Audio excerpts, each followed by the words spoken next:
Bienvenue sur C'est maintenant.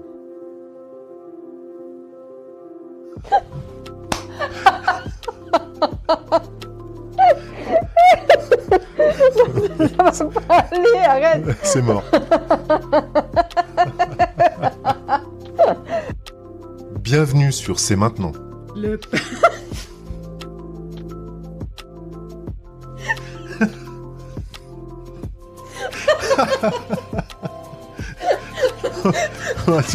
Bienvenue sur C'est maintenant.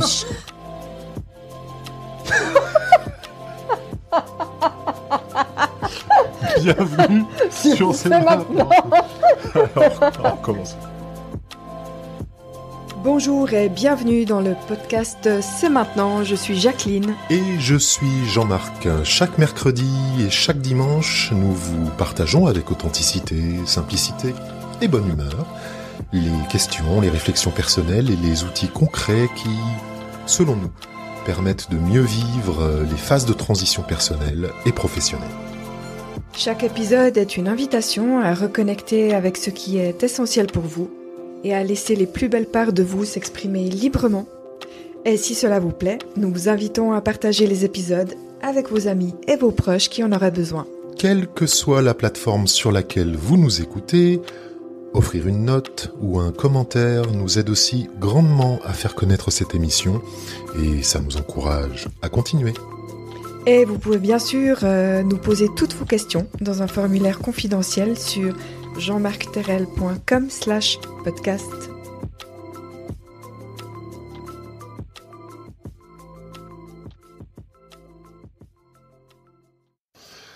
Ok, bienvenue dans ce nouvel épisode de C'est maintenant. Ou pas ? Si, c'est maintenant. Ouais, c'est maintenant. Dans ce nouvel épisode de C'est maintenant, dont le thème est intégrer la pleine conscience au quotidien, et l'idée c'est de continuer à donner à vous qui nous suivez et qui nous écoutez, de vous donner des conseils pour intégrer de façon simple les pratiques de pleine conscience dans votre quotidien, au travers de différentes routines, avec une intention qui est améliorer l'intégration de votre stress, la gestion de votre stress, et continuer de bâtir les fondations de la confiance en vous. Alors, tu nous as choisi une citation. Attention, roulement de tambour. C'est ça. Et j'ai choisi une citation aujourd'hui de Jack Kornfield qui dit « S'éveiller à chaque instant, c'est là la vraie méditation ».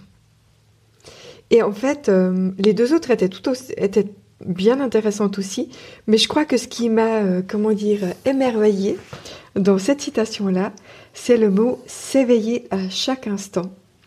Et si je me représente ça dans mes journées, je me dis que s'éveiller à chaque instant, c'est comme se réveiller. Donc s'éveiller, c'est comme rouvrir les yeux après un temps de nuit ou d'absence ou de... Et donc, on peut choisir tout au long de la journée de s'éveiller, fondamentalement.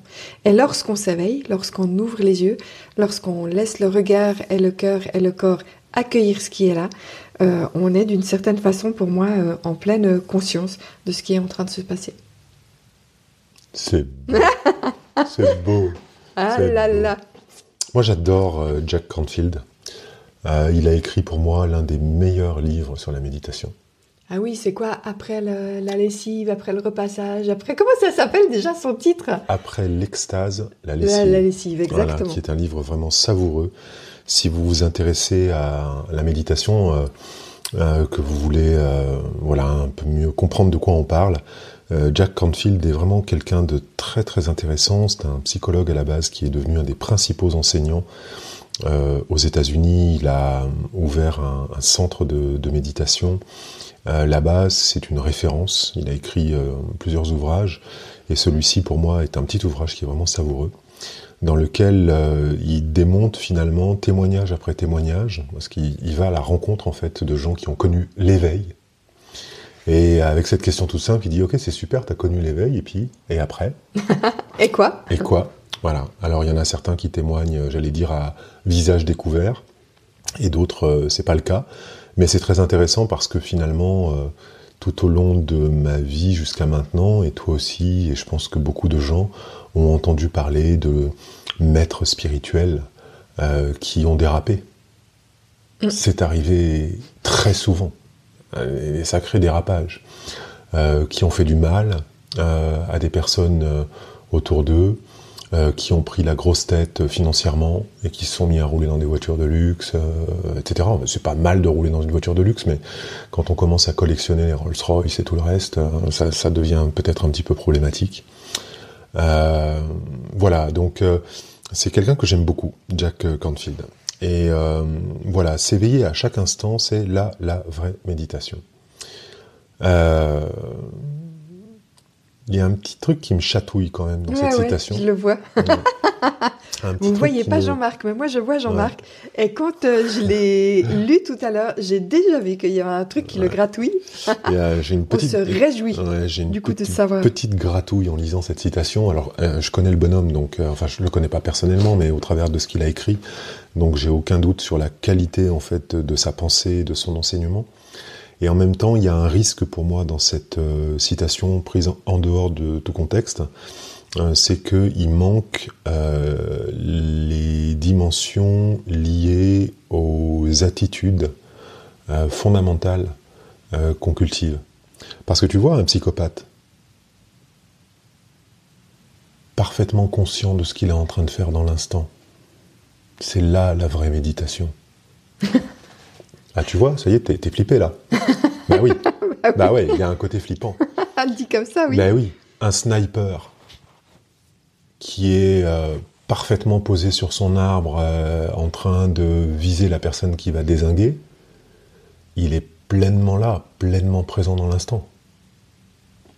C'est là la vraie méditation. Voilà, donc je pense que tu as compris ce que je voulais dire. Donc, il manque pour moi, peut-être, dans cette phrase, s'éveiller à chaque instant, avec bienveillance. Alors je sais que c'est un mot... Curiosité, non-jugement, lâcher prise. On va pas mettre tout ça, mais tu vois l'idée ? Ouais. C'est là la vraie méditation, voilà. Mais je suis, sinon sur le fond, tout à fait d'accord, en dehors de cette petite gratouille, qui a l'idée finalement que nous passons une bonne partie de notre vie quotidienne endormis. Oui, finalement. Mais vraiment d'une certaine façon, c'est ça. Ouais. C'est ça, avec une espèce de voile posé sur nos perceptions, posé sur nos sensations, sur nos perceptions et même sur nos pensées. On ne sait pas très bien à la fin d'une journée tout ce à quoi on a pensé. On ne sait pas très bien à la fin d'une journée toutes les émotions par lesquelles on est passé. On ne sait pas non plus très bien à la fin d'une journée toutes les sensations corporelles qu'on a traversées. Et pourtant, on en a traversé des milliers de sensations, d'émotions et de pensées. Ce dont on se souvient, c'est ce qui a été brutal. Ou ce qui a été dans une intensité joyeuse. Et on peut dire, aujourd'hui j'ai passé un super moment avec 3 petits points, ou en faisant 3 petits points. Mais finalement, le reste de la journée, c'est comme si c'était évanoui. C'est comme s'il avait disparu complètement, pour l'immense majorité d'entre nous. Parce que nous vivons une bonne partie finalement de notre vie dans une forme de neutralité à l'instant. Une forme de distance avec notre propre vécu. Parce que nous ne sommes pas présents, conscients à notre propre vécu, c'est comme si nous étions à distance de notre propre vécu. Imagine, à chaque instant de ma journée, j'ai un plat, tu sais que j'aime manger, j'ai un plat absolument délicieux, savoureux, qui m'a été préparé par un chef 3 étoiles. Et en fait, je le mange sans être conscient de ce que je suis en train de manger. D'ailleurs, c'est ce qu'on fait la plupart du temps dans nos journées. Hein. Je suis en train, j'en sais rien, de lire un livre, de consulter mes emails, etc. Et j'arrive à la fin de mon assiette et je me dis « Ah tiens, c'est fini, ouais, c'était pas mal ». Je sais pas précisément quelles étaient les épices, quelles étaient les cuissons, je sais pas quelles étaient les couleurs de mon plat, j'ai pas fait attention finalement à ce qui était là, présent. Eh bien, le quotidien, la vie quotidienne, peut ressembler un peu à ça. La vie nous apporte à chaque instant des choses extraordinaires dans l'ordinaire. C'est extraordinaire d'être vivant à chaque instant, et pourtant la plupart de ces instants disparaissent dans les limbes d'une vie finalement déconnectée de l'instant. Voilà. Donc j'aime bien l'idée de s'éveiller à chaque instant, et le fait de s'éveiller à chaque instant, ça me parle aussi peut-être du fait qu'il y a une forme d'intention de s'éveiller, si ça n'est pas une forme d'effort à l'éveil.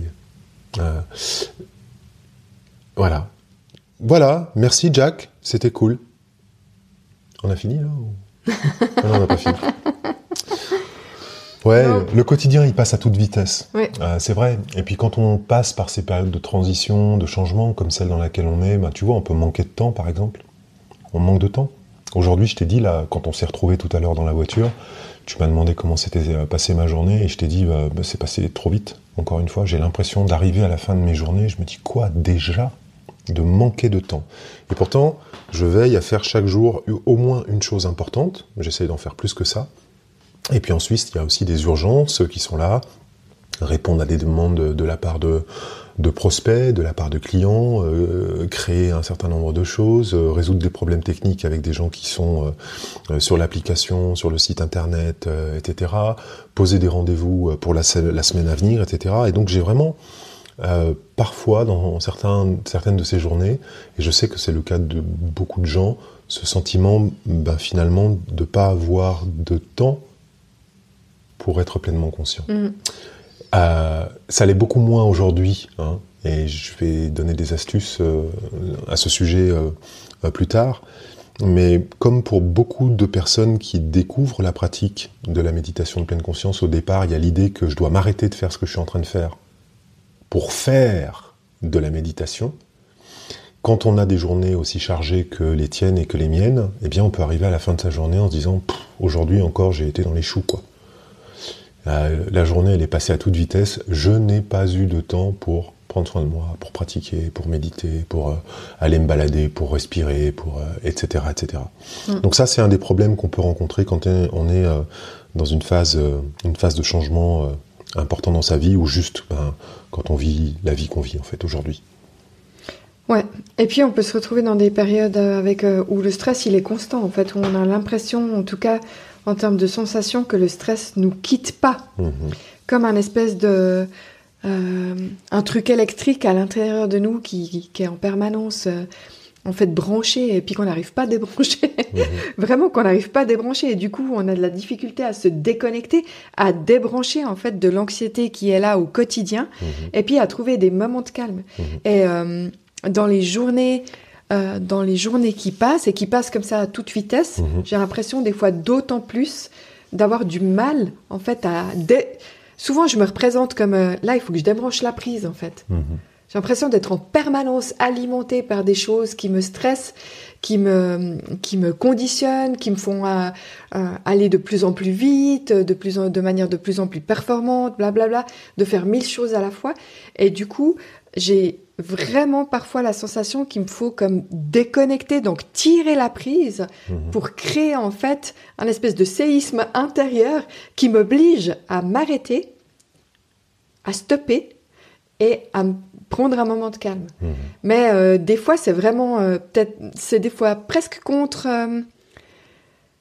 Il y a une forme de violence par moment quand je le fais, parce que c'est contre l'énergie dans laquelle je suis, c'est contre en fait tout ce qui a été accumulé dans la journée, et c'est comme un acte de courage et de foi de tirer la prise, parce que je sais qu'en tirant la prise, ça va me stopper, et que une fois que ça va stopper, il y a quelque chose qui va se dégonfler là comme le ballon, et puis potentiellement des fois, moi j'ai parfois peur de ce moment-là. Ok, quand ça s'arrête, puis que je me pose, il se passe quoi en fait? Et souvent les angoisses qui me viennent, c'est ah là là là là là là, je vais m'effondrer, je vais avoir envie de pleurer, ça va pas le faire du tout, je vais m'arrêter, donc je vais être stoppée dans ma journée, dans ma dynamique et dans mon énergie, donc je stoppe, je vais tout de suite avoir envie d'aller dormir. Enfin, il y a ça, je trouve que le rythme cultive le rythme. Et donc après, quand tu débranches, puis que ça s'arrête, t'es là, puis maintenant, je fais quoi?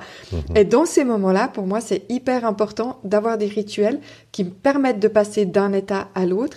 Et si je débranche la prise, juste après avoir débranché la prise symboliquement, de faire quelque chose qui m'amène dans un autre état d'esprit. Ouais, ce sera intéressant justement que tu partages peut-être quelques-uns de ces rituels dans les pistes qu'on va proposer tout à l'heure, puisqu'il s'agit vraiment de conseils qu'on cherche à donner aujourd'hui, de pistes qu'on cherche à donner aujourd'hui pour intégrer des pratiques de pleine conscience dans le quotidien finalement, au jour le jour. Et quand je t'entends parler de se déconnecter du stress, moi ça me renvoie évidemment à ma petite vie, et je dis ça volontairement, derrière mon écran et ma petite vie sur les réseaux sociaux. Si vous me suivez depuis un certain nombre d'années, voilà, vous savez peut-être qu'il y a un petit peu plus de 250 000 personnes qui me suivent sur les réseaux sociaux. C'est beaucoup de travail en fait pour arriver à créer en fait un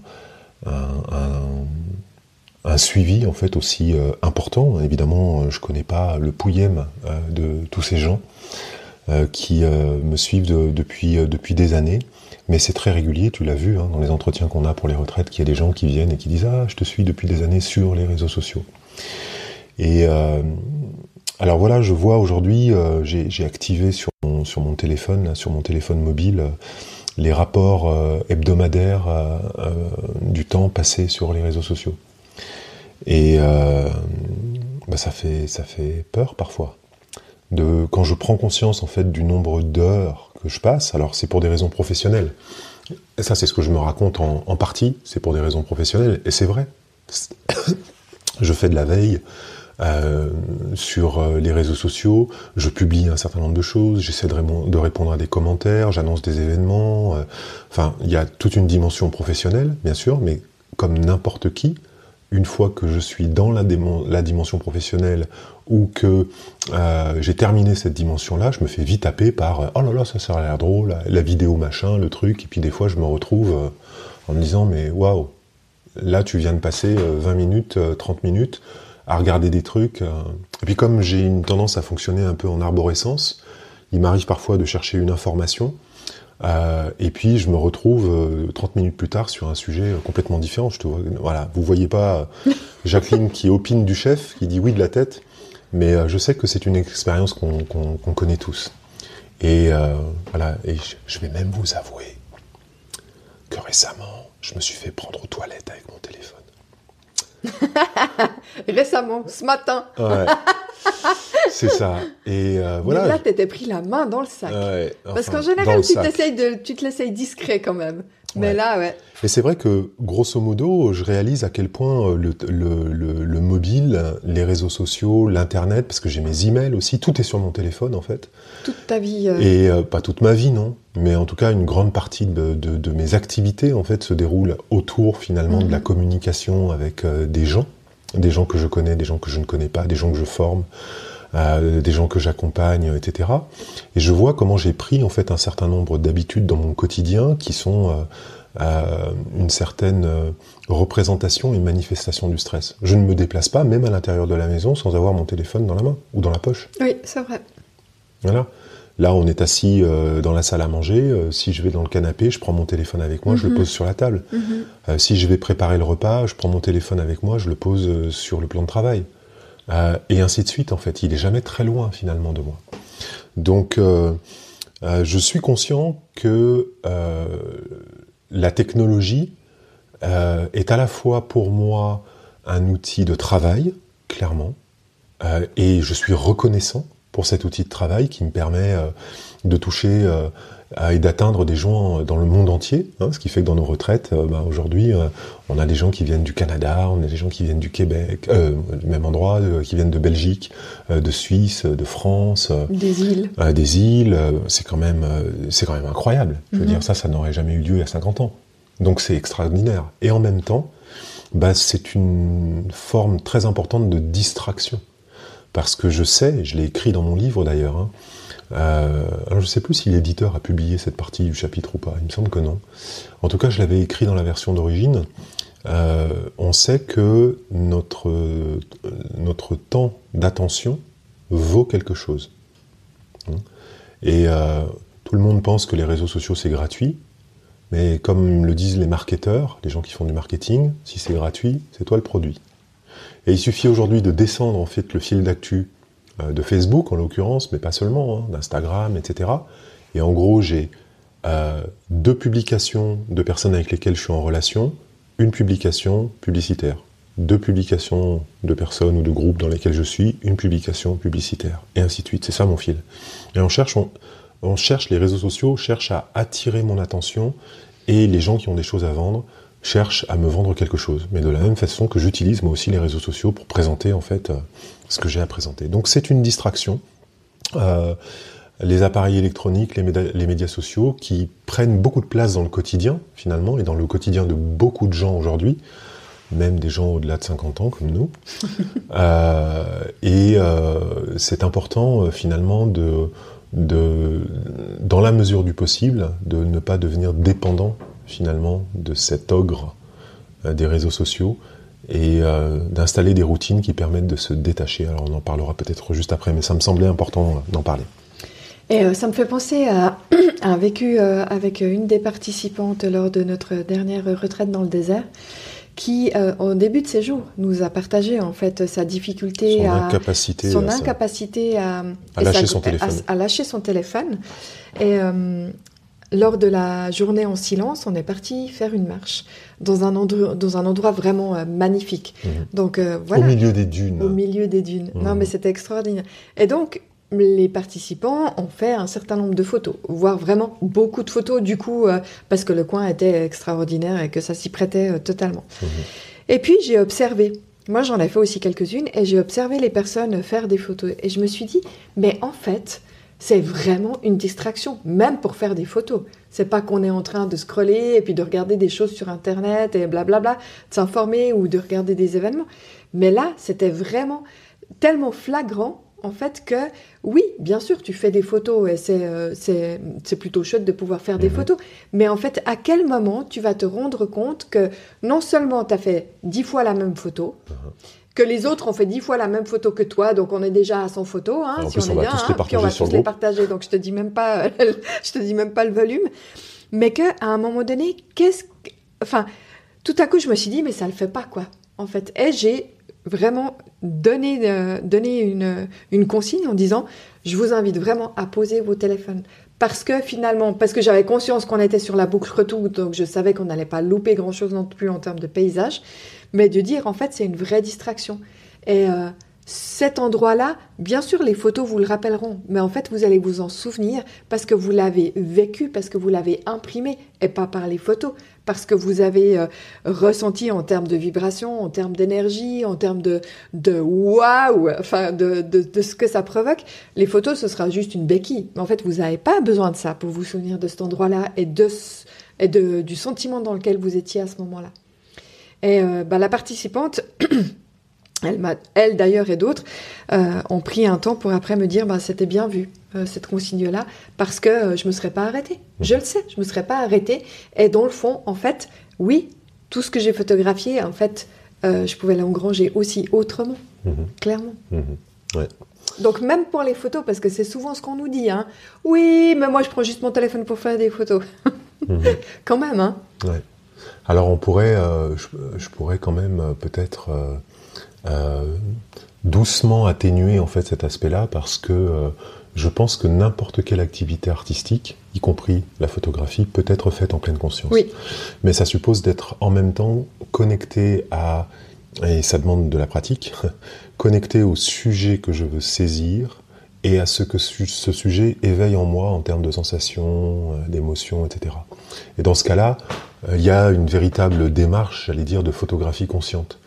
Ce dont tu parles là, c'est vraiment quelque chose de différent, c'est toute mon attention est amenée vers l'extérieur, et non seulement elle est amenée vers l'extérieur, mais cet extérieur est comme mis à distance par l'intermédiaire du boîtier, et finalement mon attention elle est dans le boîtier, et plus tellement ni dans cet extérieur qui est là, ni dans l'expérience intérieure que je suis en train de vivre. Non, elle est dans le résultat que tu vois sur ton petit boîtier, et puis il y a quelque chose de... On consomme en fait ce qu'on est en train de voir. Ouais, c'est ça. Donc, ouais, c'était une très belle consigne, et merci, ouais, parce que je pense que dans le quotidien aussi, d'une certaine façon, on photographie le monde autour de nous sans être vraiment présent. Il y a une image qui me vient, que je partage d'ailleurs régulièrement sur les réseaux sociaux. Il y a des gens qui sont en train manifestement d'assister à une manifestation, et il y a une barrière, et on voit tout un groupe de gens en fait qui sont derrière, qui prennent une photo, et devant, il y a une dame d'un certain âge, qui est posée avec les deux mains en fait sur la barrière et qui regarde simplement la scène. Et sur cette photo, c'est la seule personne qui n'est pas avec un appareil photo en train de filmer ce qui est en train de se passer. Elle est juste pleinement présente à ce qui est en train de se passer. Et ça me fait penser finalement un peu aussi aux situations de la vie. où être pleinement présent pour apprécier chaque instant du quotidien n'est pas un exercice aisé, je pense, pour la plupart d'entre nous, parce que quelque part, nous sommes tout le temps un peu ailleurs, d'une façon ou d'une autre. Et donc, une des premières pistes que j'aurais envie de proposer, c'est... en fait, dans les pratiques de méditation de pleine conscience, moi, une des raisons principales pour laquelle j'ai aimé en fait embrasser cette pratique, c'est que il y a ce qu'on appelle la pratique formelle et la pratique informelle. Alors, pour faire bref, la pratique formelle, c'est la salle d'entraînement. C'est là que je vais aller pour m'entraîner à pratiquer. Et dans les 4 grands exercices qui vont m'être proposés dans la salle d'entraînement, il y a la pratique assise, immobile, sur la respiration, c'est à laquelle tout le monde pense lorsqu'on pense à la méditation. Il y a une pratique allongée, donc posture allongée, dans laquelle je vais faire un balayage corporel, un scan corporel, une technique qui est inspirée de Vipassana. Il y a les mouvements en conscience. Alors, c'est pas du yoga, parce qu'il s'agit d'amener beaucoup de lenteur et beaucoup de conscience sur le mouvement. Tu sais, tu as déjà fait plusieurs fois avec moi. Et j'ai même d'ailleurs des profs de yoga de temps en temps qui me disent « Ah là, c'était vraiment incroyable. J'avais jamais pratiqué en fait avec autant de lenteur. » Et puis, il y a la fameuse marche en conscience. Ça, c'est les 4 pratiques d'entraînement à la salle. Donc, imaginez, vous n'allez pas à la salle de sport, vous allez à la salle de méditation, et les 4 machines que vous avez pour vous entraîner, c'est ça. Ça, c'est la pratique formelle. Mais de la même façon que lorsque je vais à la salle de sport, l'idée, c'est d'être ensuite plus en forme dans ma vie de tous les jours. Quand je vais à la salle de méditation, m'entraîner avec les pratiques formelles, l'idée, c'est d'être plus présent dans ma vie. Et tout ce qui va se passer dans ma vie, là où je vais amener de la présence, de la conscience, là où, comme le dirait Jack, je vais m'éveiller à chaque instant, tout ça, c'est ce qu'on appelle la pratique informelle. C'est ce que je vais faire lorsqu'on est en train d'échanger, toi et moi, en communication, lorsque je vais aller me balader dans la nature, lorsque je vais répondre au téléphone à un client, lorsque je vais préparer un plat avec conscience et avec amour, lorsque je vais prendre mon bain froid dans la baignoire et être pleinement présent à mes sensations. C'est tous ces aspects en fait du quotidien dans lesquels j'ai l'intention d'être présent à ce qui est là. Et donc ça, c'est toutes les pratiques informelles. Et j'ai aimé cette pratique de la pleine conscience à la base, ce courant de la pleine conscience, parce qu'il m'a offert, quelle que soit ma posture, assis, couché, en mouvement ou en marchant, de quoi m'entraîner pour apprendre à être présent à moi-même, et ensuite de quoi emmener tout ça dans mon quotidien. Et donc, la première piste que j'aimerais proposer à nos auditeurs et auditrices, c'est de vous encourager dans votre quotidien, tout au long de votre journée, à prendre de très courts moments, juste pour amener votre attention sur votre respiration. Vous n'êtes pas obligé de fermer les yeux pour faire ça, d'avoir un tapis ou d'avoir un coussin. Vous pouvez juste, là où vous êtes, là, ici, maintenant, là, pendant que vous écoutez ce podcast, juste prendre 2 ou 3 inspirations, expirations conscientes. Et si vous êtes en train de m'écouter parce que vous êtes dans le train pour aller au travail, ou si vous êtes en train de m'écouter au volant pendant que vous conduisez, ou quelle que soit la situation dans laquelle vous êtes en train de faire quelque chose, vous pouvez décider intentionnellement d'amener un petit peu de présence, un petit peu de conscience sur cet instant, juste en portant attention à votre respiration. Ça prend vraiment pas longtemps. Vous pouvez faire ça avant le repas, après le repas. Vous pouvez faire ça en reculant sur votre chaise pendant que vous réfléchissez à un projet alors que vous êtes derrière votre ordinateur. Vous pouvez faire ça sur votre vélo. Il y a 1001 manières de faire ça. En fait, c'est très simple, mais la partie la plus difficile de ce que je suis en train de vous proposer, c'est de le faire. En fait, c'est de penser à le faire. Et donc, voilà... installer un rappel sur votre téléphone, installer un rappel sur votre ordinateur, installer quelque chose, peut-être à des moments réguliers dans votre journée qui vous dit « Ah, là, c'est le moment juste de prendre 3 respirations. » Voilà une première piste autour des micro-pratiques de pleine conscience. Une autre piste qu'on vous partage, c'est d'imaginer des rituels de déconnexion. Je reviens à mon histoire de débrancher la prise, mais là c'est vraiment en lien avec tout ce qui est numérique et principalement notre téléphone, la tablette. Enfin, ça peut être toutes sortes de choses, mais pour beaucoup de gens quand même, l'objet qui accompagne jusqu'au bout de la journée les personnes, c'est le téléphone. Je ne vois pas de quoi tu parles. Ou ce petit objet vient jusque dans la chambre à coucher.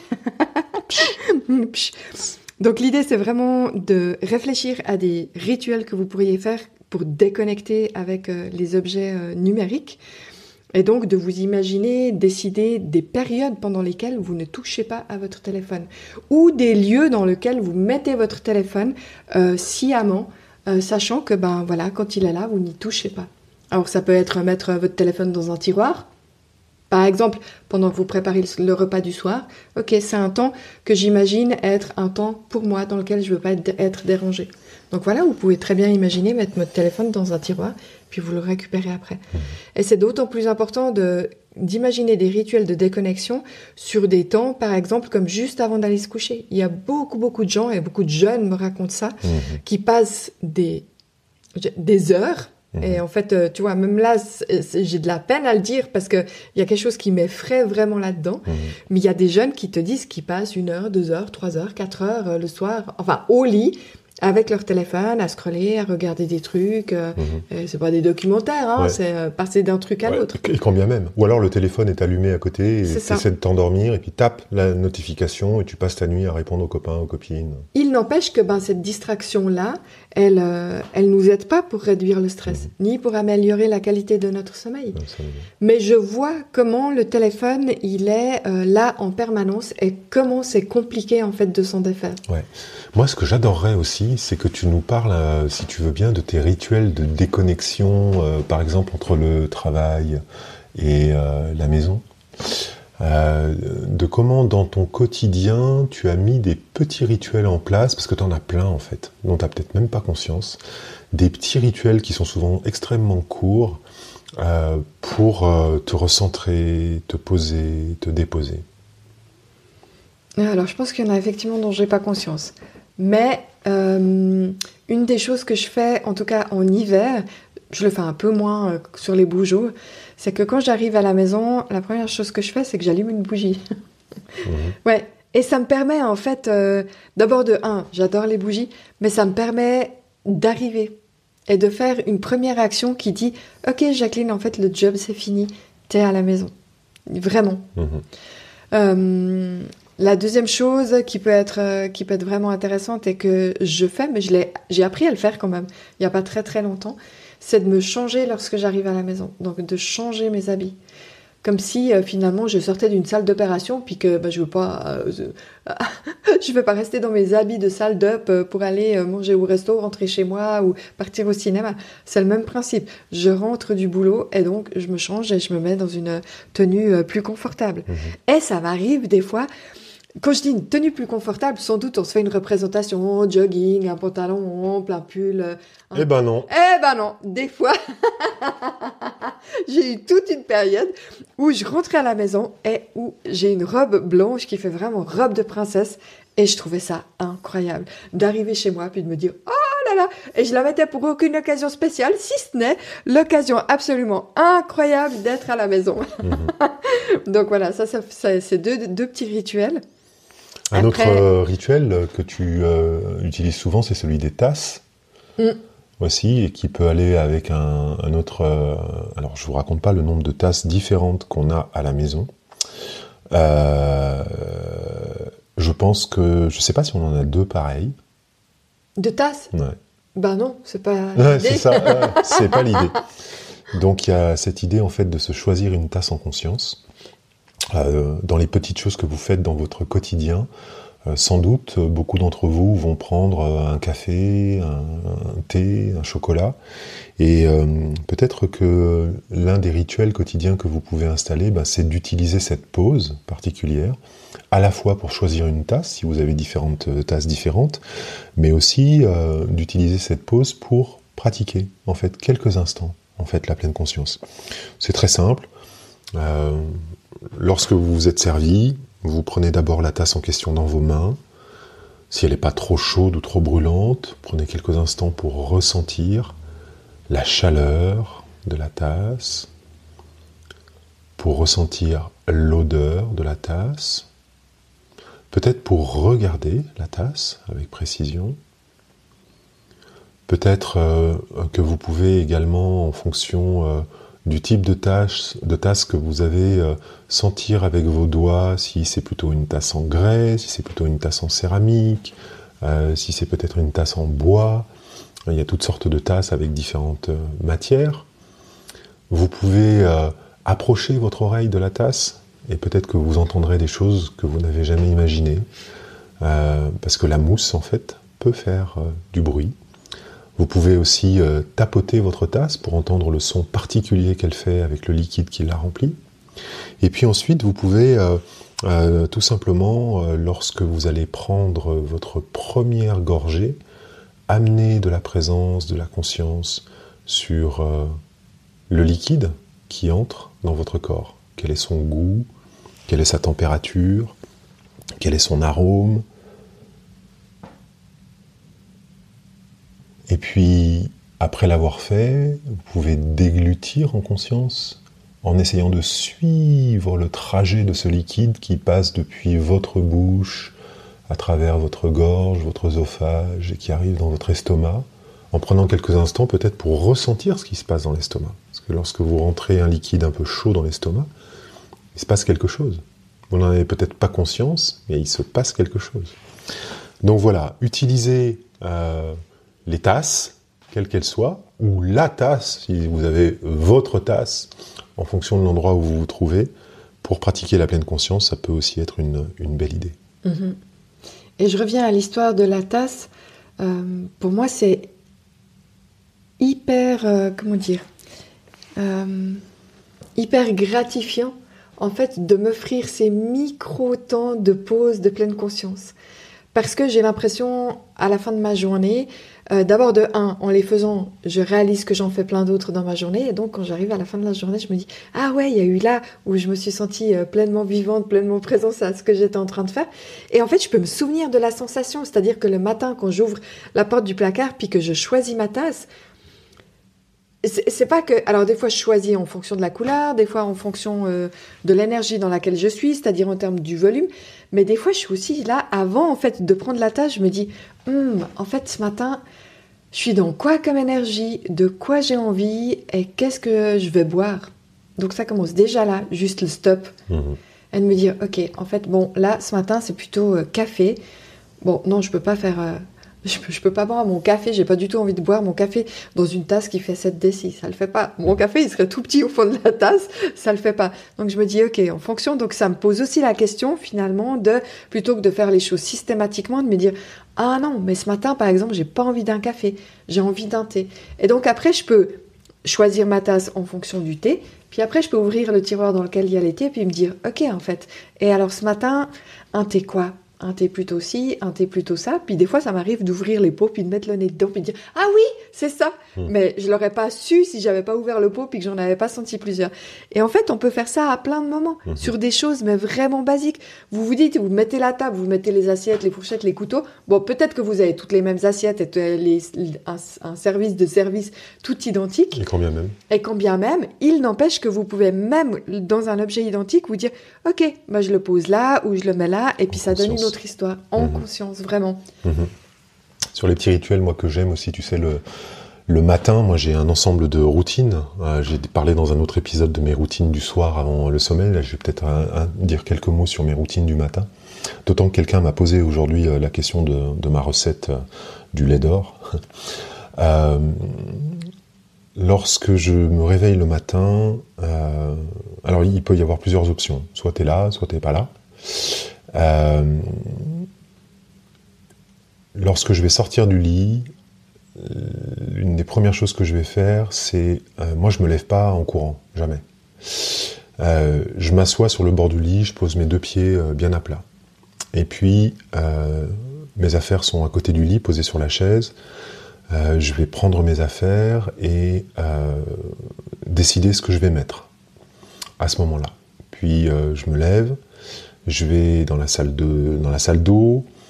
En général, j'ai un premier pipi, le premier pipi du matin qui est là. Ensuite, je me lave les mains et puis je me passe de l'eau sur le visage. Ah oui, moi j'adore ça aussi. 3 fois en conscience.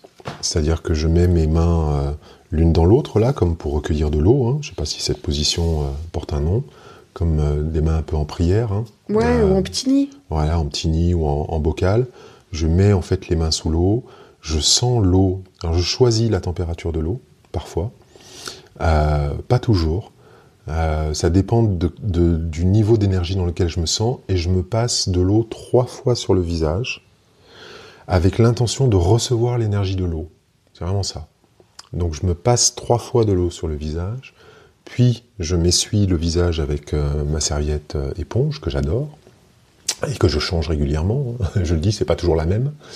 Et puis ensuite, je vais me diriger... Qui sait, les gens, ils vont pas venir contrôler dans ta maison. Hein. Et puis... si tu savais.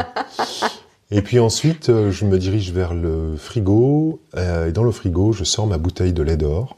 Donc le lait d'or, c'est une préparation que je fais une bonne partie de l'année, pas toute l'année, mais une bonne partie de l'année. Quand c'est pas le lait d'or, je me fais simplement un jus de citron, mais le lait d'or, pour ceux qui ne savent pas ce que c'est du gingembre, du curcuma, du miel, un peu de poivre, du citron, tout ça mixé ensemble.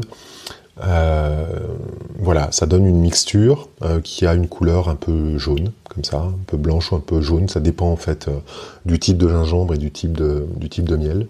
Tout doit être bio, hein, c'est mieux. Je me verse ça au fond d'un verre et je me bois un premier grand verre. Et quand je bois ce premier grand verre, parfois hein, j'en filme un demi-litre, hein, tu me vois faire le matin. Hein. Je le fais vraiment dans cette intention en fait de recevoir l'énergie des plantes, l'énergie du miel, d'être purifié dans mon corps. Et pendant que je suis en train de boire et de descendre mon verre, en fait, j'ai vraiment cette image en fait de prendre une douche intérieure. En fait, je me réhydrate hein, après la nuit qui vient de passer, etc., etc. Puis une fois que ça c'est fait, et donc j'essaye de faire tout ça en conscience, en fait, le plus consciemment possible. Après, je vais me poser la question de savoir qu'est-ce que je vais prendre comme petit déjeuner. Et comme tu le sais, pour moi, c'est jamais la même chose le matin. Parfois, je déjeune, parfois pas. Parfois, c'est des fruits, parfois, c'est pain. C'est un peu plus rare aujourd'hui, mais pain, beurre, tartine, ça m'arrive quand même de temps en temps. Parfois, ça va être des œufs durs, juste cuits comme ça. Parfois, ça va être des œufs au plat. Parfois, ça va être des œufs au plat avec du lard, etc. Donc, tout ça, en fait, j'essaie en fait d'entrer dans ma journée en conscience. Alors, je vous dis pas qu'il faut faire pareil sur tous les aspects que je viens de décrire. Ce que j'aimerais que vous reteniez, vous qui nous écoutez, toi qui nous écoutes, c'est comment tous ces petits gestes en fait du quotidien peuvent être des gestes dans lesquels il est possible d'amener de la présence, d'amener de la conscience pendant que tu es encore chez toi. Mm-hmm. Une autre piste, et ça peut se faire sur le lieu professionnel, tout comme ça peut se faire à la maison, en fait, c'est la marche consciente d'une pièce à l'autre, ou entre les réunions, ou entre les espaces de votre lieu de travail. Mmh. L'idée, c'est vraiment d'incorporer en fait la pleine conscience dans les moments de transition, en fait, vraiment. Et ça, c'est super intéressant d'ailleurs à l'expérimenter aussi avec les enfants, parce que les moments de transition, on le sait, pour les enfants, sont souvent des moments compliqués, mais dans le fond, pour nous, ils sont pas toujours simples non plus. Et donc, d'amener la conscience dans ces moments-là, c'est vraiment, comment dire, gagnant.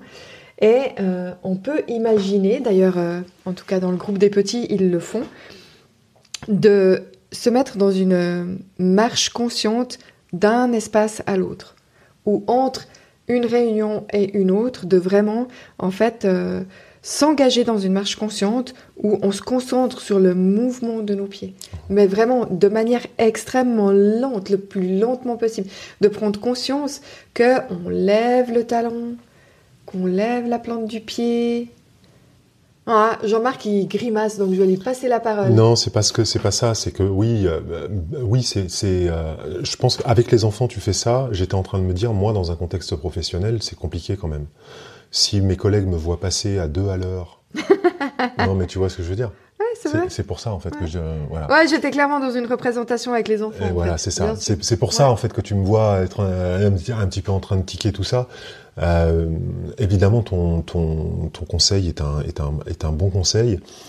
C'est tout à fait possible de faire la même chose, c'est juste que j'avais envie d'ajouter, je voulais pas du tout t'interrompre, hein. C'est pas moi qui l'ai fait, hein. Tu t'es pas fâché, hein. Non, c'était Grimace qui l'a fait. Oh, ça y est. Bah oui, bah alors je veux pas dire, mais vraiment, il faut qu'on vous fasse une fois une vidéo. C'est mes grimaces qui t'ont interrompu. Bon, ok. Bah c'est ça. Donc, bref, pour reprendre, avec les enfants, vous pouvez tenter et puis les accompagner dans les moments de transition avec vraiment l'idée de leur apprendre à marcher très lentement. Vraiment, ça a un effet bénéfique de recentrage, de calme, de se poser.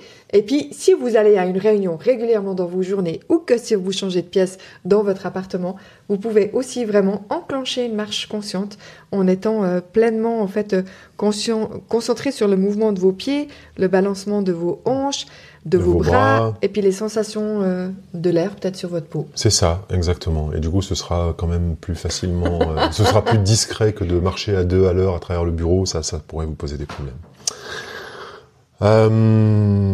Merci de nous avoir écoutés jusqu'ici. On est à la fin de cet épisode. L'invitation que nous vous faisons, c'est de continuer avec nous à découvrir des pratiques de pleine conscience et des pratiques de relaxation pour réduire votre stress dans le quotidien. Et pour ça, nous vous invitons, Jacqueline et moi, à vous abonner sur la plateforme sur laquelle vous êtes.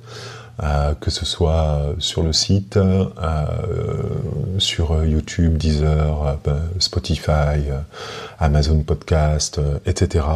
Abonnez-vous, c'est la meilleure manière de ne rien louper de ce que nous avons à vous proposer. Et puis aidez-nous à partager le pouvoir de la pleine conscience en laissant une évaluation ou un commentaire sur la plateforme sur laquelle vous écoutez notre podcast. Votre soutien nous permet de continuer à produire du contenu et peut-être à faire des toutes petites différences peut-être dans la vie de certains. En tout cas, dans la nôtre, ça fait déjà la différence, donc c'est chouette. Clairement. Faites-vous une belle fin de journée, une belle matinée, où que vous soyez. Prenez soin de vous, c'est maintenant. À bientôt.